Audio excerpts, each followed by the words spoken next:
All right, Will. Okay, guys, welcome back. So we figured we'd start day 2 off kind of where we left off last week with temperature sensation. So today we'll talk about thermoregulation. So does anyone know what thermoregulation is? Okay. The ability to sense different temperatures by touch. No. It's actually, so thermo, temperature, and regulation. So how we regulate our own body temperatures. And temperature perception plays a large part in our thermoregulatory process because, of course, we need to know if it's cold outside or warm outside, and if our body needs to warm or cool itself in response. So in the animal kingdom, there are 2 main strategies for thermoregulation. Does anyone know what those are? What?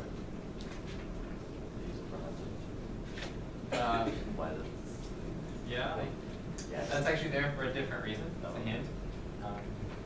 So here's examples of the 2 main thermoregulatory strategies.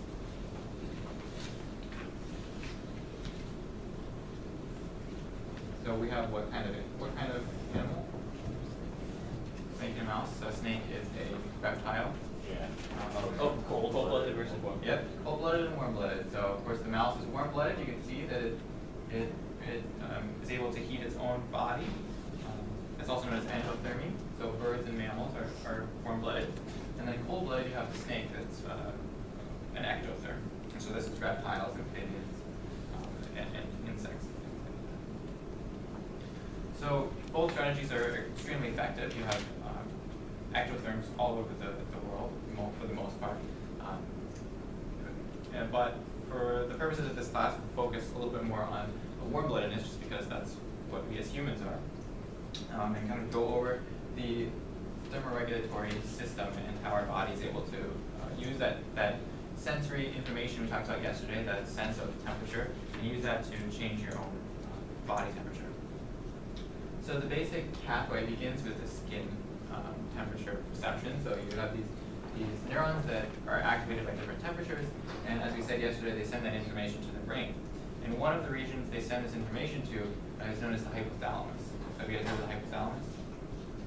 Yeah, so the hypothalamus is a very old structure. It is used for controlling a lot of very basic bodily functions, including, as it turns out, thermoregulation. So these inputs from the skin go to the hypothalamus. They get integrated along with temperature information from the blood. So there's temperature sensors in the hypothalamus directly that will monitor the temperature internally and combine that information with those peripheral signals that you see.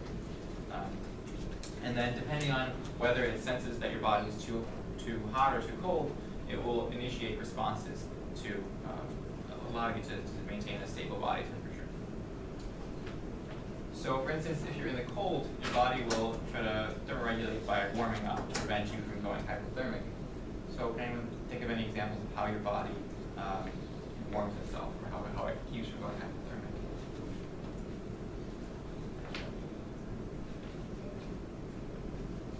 Got some examples in there. Need some inspiration, yeah. Goosebumps, like Yeah, with goosebumps. So why does that help you stay warm? Yeah. I heard somewhere that goosebumps are your skin tightening. Is that true? Not exactly. So it turns out that goosebumps are a little tricky because it doesn't really do quite as much for humans as it does for a hairier animal. So for hairier animals, when you get goosebumps, right, your hair stands on end, like you said. But if you have a lot of hair, that means that by standing on end, you can trap the heat around your body and prevent heat loss that way. Any other ideas for how to stay warm?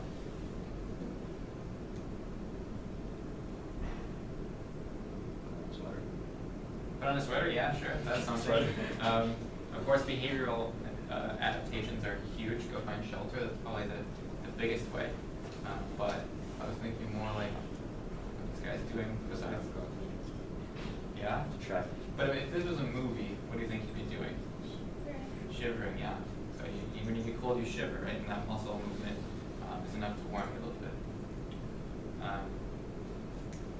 So you also have specialized structures like brown fat. So baby fat is actually different than white fat, and it's a thermoregulatory organ. So it actually produces heat through the mitochondria.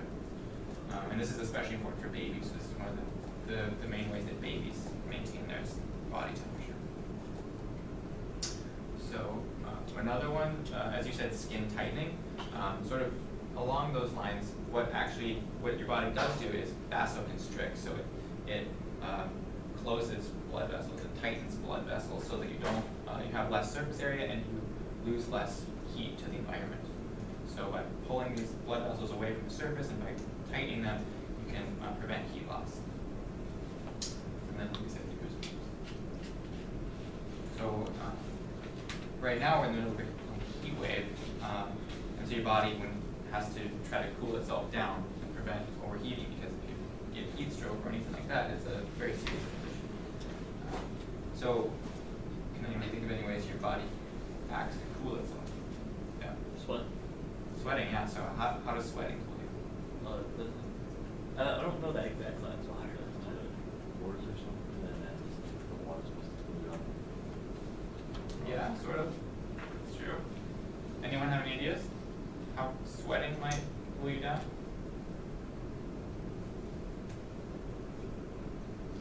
So it's actually based on evaporation. So when you sweat, you have this sweat coming out of your skin, and then the sun will cause that water to evaporate and get the heat from your own body. So it can take that energy from your body and cause that water to evaporate, so you can lose body heat that way. Any other ideas for how you can cool down?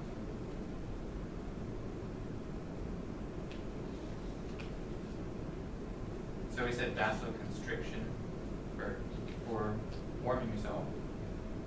What do you think might happen to cool yourself? Your blood vessels constrict to cool or to warm. Yeah, so that's called vasodilation. So when you are really hot, your blood vessels will expand to try to lose energy to the environment.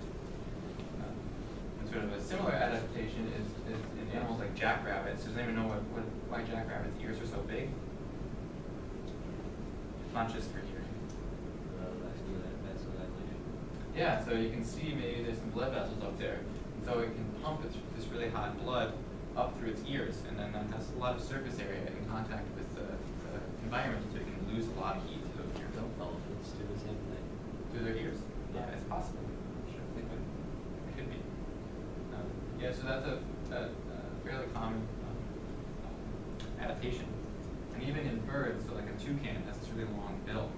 And what people theorize is that actually the bill of a toucan plays a big role in thermoregulating for them, so they can lose heat through that bill. Another one that we didn't talk about, but it's also important, is to turn off heating mechanisms. So if you have this brown fat producing heat when you're cold, you want to shut that off when you're hot. You want to stop shivering when you're hot, that sort of thing. And then also, of course, behavioral responses like going to find shade, jumping in a pool, all that sort of thing also are very important for keeping you from overheating.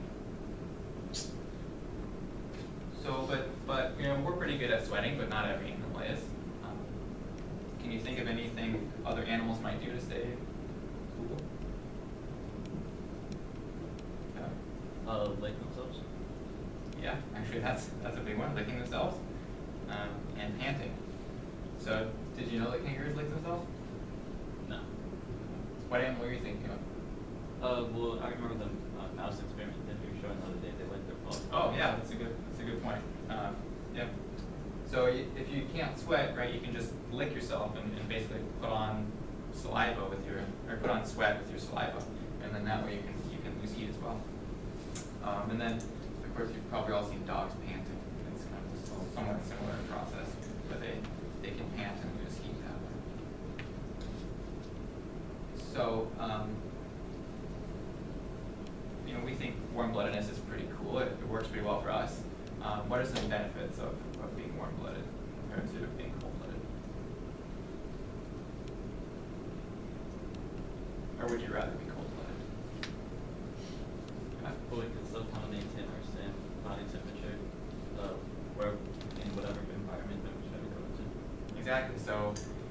see a lot of snakes in Antarctica, but there are Does that warm-blooded. what do they have to be in the sun? Yeah, so they have to have some kind of heat to be able to function. And so being warm-blooded allows us to colonize more places on the Earth. So it also, as we said, maintains stable temperature, and this allows you to have very standardized rates of chemical reactions within your body. But there are costs. Anyone know any costs? What are some downsides of being warm-blooded?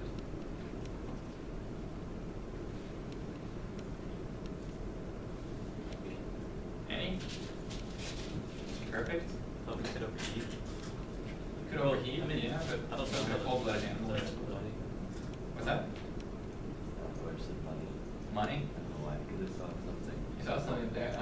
I saw something popping. Kind of like money. I saw something popping go away. How do we stay hot?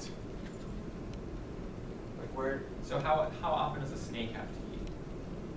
Oh, like if it's a big one, like once a month. Yeah. Like, give you any ideas of what the downside of being warm-blooded might be? But we have to like constantly. Yeah, we gotta constantly eat, right? So you have this furnace going to keep yourselves warm, and you gotta constantly be feeding that furnace. You gotta eat a lot more than a cold-blooded animal would in a colder environment. So it's energetically expensive. You gotta eat more. And actually there's a lot of diseases that have adapted to target warm-blooded creatures, and so we've had to adapt pretty advanced immune systems to cope with all these attacks that we're under.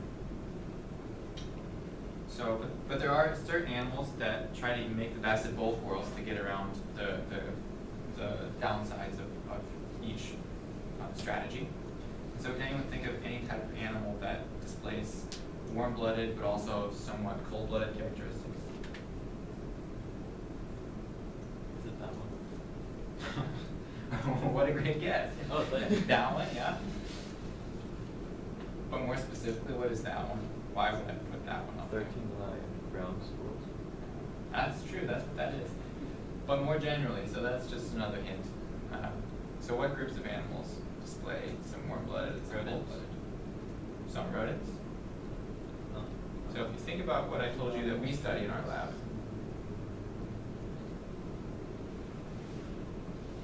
why do we study these guys? Anyone remember? Another example in this group are bears. Yeah. Is it because they hibernate more? Yeah, exactly. So if you hibernate, right? So these guys during the summer they're active, they're eating, they're really hot, and they're run around. But during the winter, they cool their body temperature down to whatever the external environment is, similar to what a cold-blooded animal would do.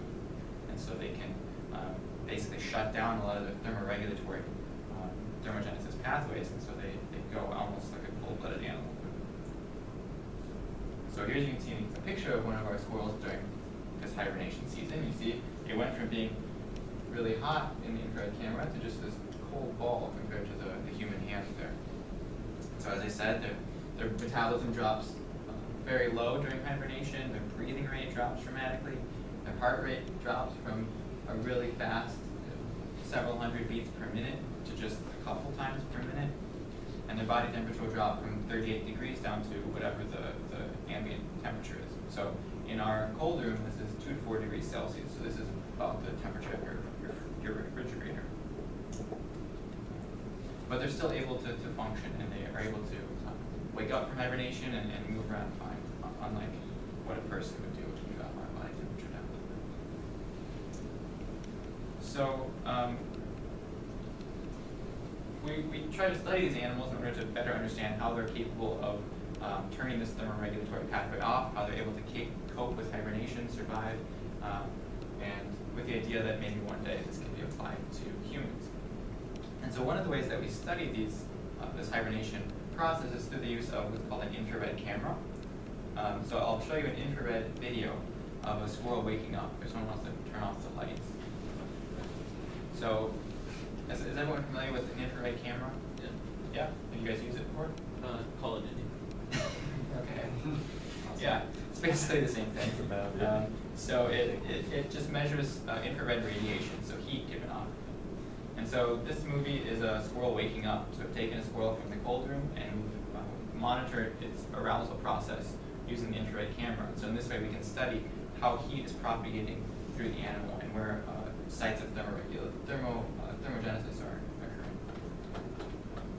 So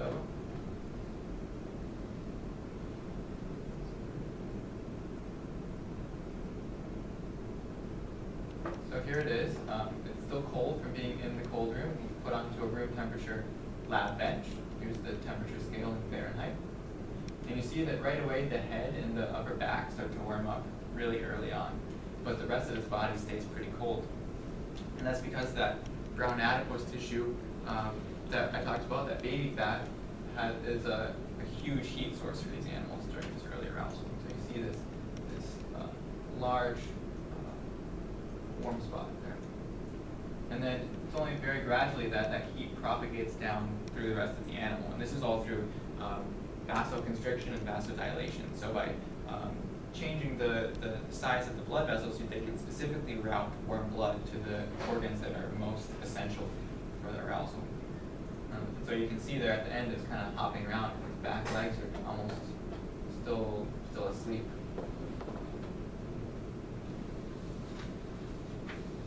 And so this, you would never be able to see this kind of, I guess, pattern of heat propagation if you didn't use these infrared cameras.